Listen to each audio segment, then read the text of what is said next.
I am coming. I came அப்படின்னு மாறிடுச்சு. I am கம்மிங்னு அவர் சொன்னதை யாருமே நம்பல.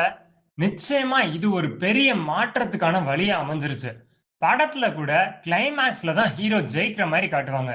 ஆனா இங்க இன்டர்வலுக்கு முன்னாடியே ஓப்பனிங் சீன் முடிஞ்ச உடனே ஹீரோ ஜெயிச்சு காட்டியிருக்காரு. யாருன்னே தெரியாதுங்க வேட்பாளரை. யாரெல்லாம் நிக்க போறாங்க எதுவுமே மக்களுக்கு தெரியாது. ஜெயிச்சது விசில் சின்னம் அப்படின்னு சொன்னாலும் விஜய் அப்படின்ற ஒரு வார்த்தைக்காக தான் ஒரு ஆட்சி மாற்றமே நடந்திருக்குன்னு சொல்லலாம் தமிழகத்துல. So welcome CM, shocking surprise தான். யாருமே எந்த கருத்து கணிப்புலையும் நம்பவே இல்லை, ஒரே ஒரு ஆளை தவிர.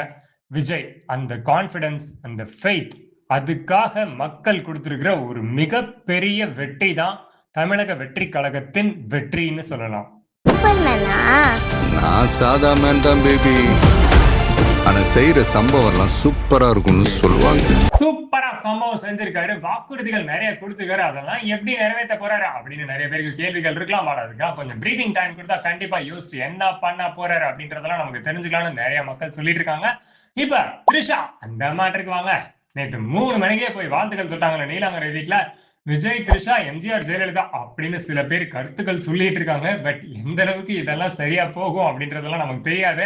ஆனா த்ரிஷா கொடுத்த வாழ்த்தை உங்களுக்கு பதிவு பண்ற, அதோட சேர்த்து உங்க வாழ்த்துக்களும் வலைச்சாரல் சார்பா. ஏன்னா 5 வருஷமா விஜய் பத்தி நிறைய வீடியோஸ் நம்ம போட்டிருப்போம். அவரோட ஒவ்வொரு படம், ஒவ்வொரு ஸ்டெப்பையும் நம்ம நிச்சயமா காட்டிட்டே இருக்கோம்.